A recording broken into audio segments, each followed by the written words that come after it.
What's up? Ketemu lagi sama Mimin di berita terkini MotoGP. Peluncuran tim MotoGP tinggal tersisa Honda, Yamaha, dan KTM aja nih sob. Dengan begitu tandanya musim sebentar lagi akan dimulai. Tentu, pastinya teman-teman sudah tidak sabar menanti balapan-balapan seru di setiap serinya. Dan kini, update-update tim telah terkuak. Setelah kemarin Fabio Quartararo melakukan pemanasan di sirkuit Aspar, kini gantian Yamaha yang mempersiapkan diri dengan strategi tesnya di Sepang nanti. Dan Honda juga nampak sudah sangat siap untuk menyambut musim depan.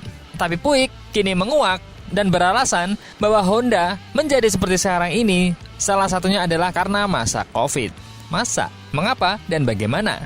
Kita bahas. Jangan sampai ketinggalan update tentang MotoGP dari TNT. Dengan cara ketik hashtag MotoGP di kolom pencarian agar kamu bisa mendapatkan pilihan berita menarik yang kamu cari. Yamaha kini memiliki test rider baru, di mana dia adalah juara dunia Moto2 dari KTM Augusto Fernandez. Bukan main-main tentunya. Meski bukan pembalap yang memiliki segudang pengalaman karena masih muda, namun talentanya dirasa tepat untuk bisa memaksimalkan potensi Yamaha M1 dalam sesi tes. Tes Shakedown MotoGP 2025 selama 3 hari dimulai pada 31 Januari di Sepang. Augusto Fernandez sudah bersiap untuk melakukan tugasnya. Tapi, semakin lama Calcazzo absen, maka semakin berat tugas pembalap Spanyol itu karena hanya sendiri. Kali ini, Dovizioso belum terlihat akan hadir. Beralih ke kubu Yamaha, sebagai pembalap penguji resmi tetap menjadi alternatif terbaik bagi pembalap Spanyol itu. Karena dengan 4 pembalap resmi M1 sekarang, mendapat kursi pembalap penuh waktu sepertinya mustahil. Tapi di usianya yang sudah 27 tahun, Fernandez yang tidak diragukan lagi kemampuannya masih bisa bermimpi. Kenyataannya adalah bahwa perusahaan barunya telah menjanjikan jumlah maksimum 6 wildcard. Ditambah, Fernandez juga dipanggil sebagai pembalap cadangan resmi. Namun, prioritas 1 adalah pekerjaan sebagai test rider di pabrik Yamaha.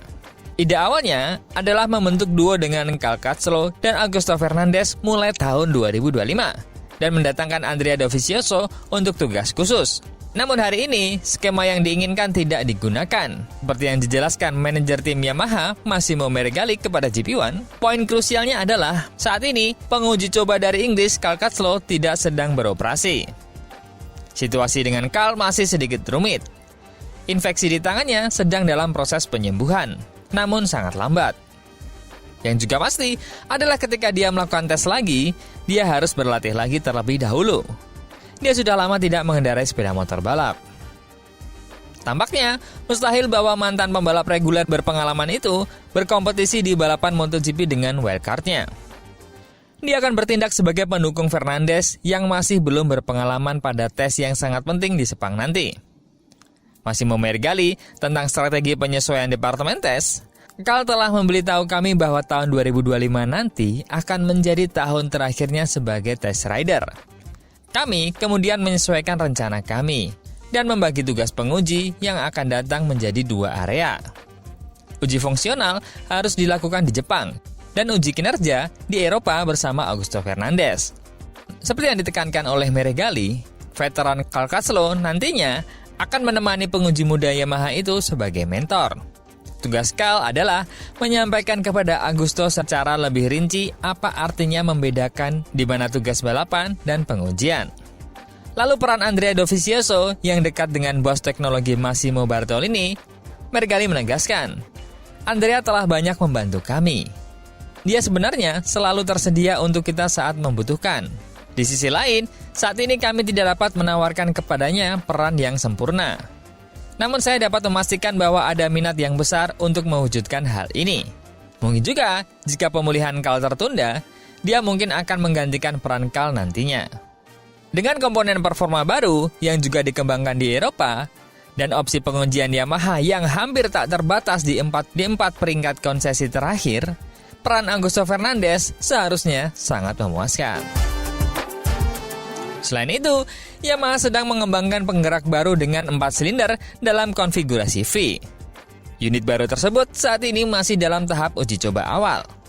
Secara realistis, diperkirakan tidak akan digunakan dalam balapan hingga tahun 2026.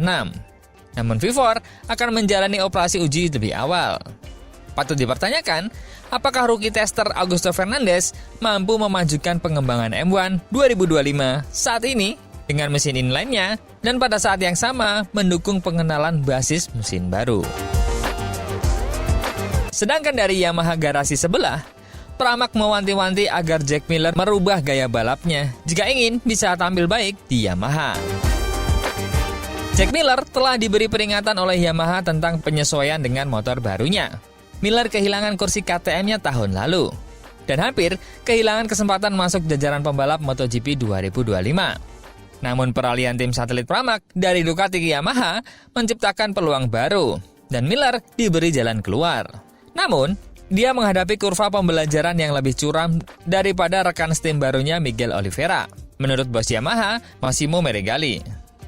Yang pasti, kami butuh pengalaman karena kami sudah menjalani beberapa musim terakhir dengan 2 pembalap saja. Sekarang kami punya proyek baru dan kami sedang mengejarnya. Semakin banyak informasi yang bisa kami dapatkan, semakin baik. Menurut saya, gaya berkendara Miguel Oliveira cocok dengan M1. Sementara Jack harus sedikit merubah gaya berkendaranya. Kami hanya punya satu yang terbaik, tapi komentar mereka cukup positif. Saya sempat mengobrol dengan Miguel Oliveira dan dia senang. Pramac memahkotai Jorge Martin sebagai juara MotoGP tahun lalu, menunggangi Ducati spek pabrikan. Mesin mereka akan berubah, tetapi Pramac sekarang dapat membawa mentalitas pemenang ke Yamaha. Itu merupakan nilai tambah. Mungkin mustahil menemukan struktur yang lebih baik daripada mereka dalam hal profesionalisme, pengalaman, komunikasi. Kami memulai hubungan ini dengan mereka dengan penuh semangat. Dan saya senang bekerja dengan mereka. Ada antusiasme.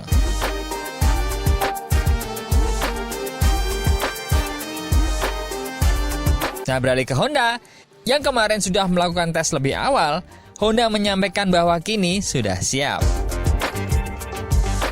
Romano Albesiano adalah direktur teknis baru Honda di tahun 2025 ini. Dan Lucio Cesinello bahkan mengungkapkan, ia sempat diundang secara pribadi oleh pria Italia itu untuk bergabung dengan Aprilia tadinya.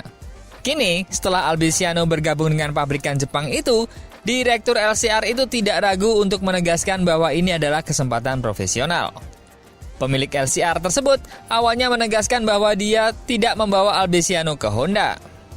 Cesinello mengatakan, "Saya tidak membawanya."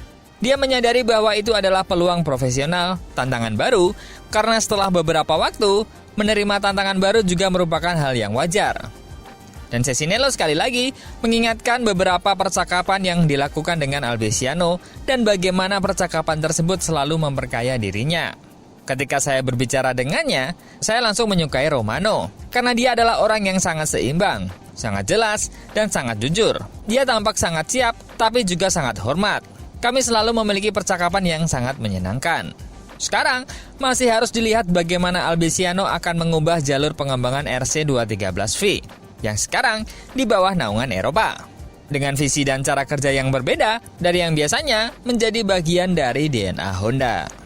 Sedangkan dari manajer umum Alberto Puig membeberkan kemunduran Honda. Honda mungkin sedang melalui momen terburuknya di MotoGP. Dan buktinya adalah hasil yang diperoleh selama tahun 2024 dan 2023. Dan sejauh mana COVID-19 memiliki pengaruh pada momen saat ini. Puig menilai demikian. Tetapi ada faktor lain yang menyoroti perkembangan teknologi di Eropa selama periode tersebut. Manajer tim Honda ditanya oleh Motorsport apakah pandemi memiliki pengaruh terhadap ketertinggalan produsen Jepang dari Eropa. Dan pria Jepang itu menegaskan bahwa ada banyak faktor lain yang terlibat. Sulit untuk menunjuk satu faktor saja. Tapi memang benar bahwa teknologi di Eropa telah banyak berkembang akhir-akhir ini. Dan di semua bidang sepeda motor, kami hanya memiliki 2 tim, bukan 4. Jadi kami harus sangat teliti. Dan dia menjelaskan bagaimana satu detail saja nantinya dapat menyebabkan kerugian yang pada akhirnya menjadi signifikan. Seraya menambahkan bahwa sebenarnya ada kerugian yang lebih besar dari produsen Jepang secara umum, seperti yang terlihat pada Yamaha. Jika ada yang kehilangan salah satu elemen dengan semua sistem elektronik yang telah diterapkan, Anda tidak dapat melakukannya. Orang Eropa telah mengambil langkah maju di semua bidang sepeda motor. Tetapi juga benar bahwa merek Jepang mungkin lebih menderita akibat COVID-19 karena teknisi kami tidak bisa pergi ke Jepang untuk melakukan pengembangan. Masuk akal sih. Nah, menurut teman-teman nih, Yamaha dan Honda sudah sedekat apa nantinya dengan pabrikan-pabrikan Eropa? Kalau Mimin sih, menanti kejutan dari Yamaha yang selama ini masih diam-diam aja. Apakah mereka sedang merencanakan sesuatu? Menurut teman-teman gimana? Coba komen.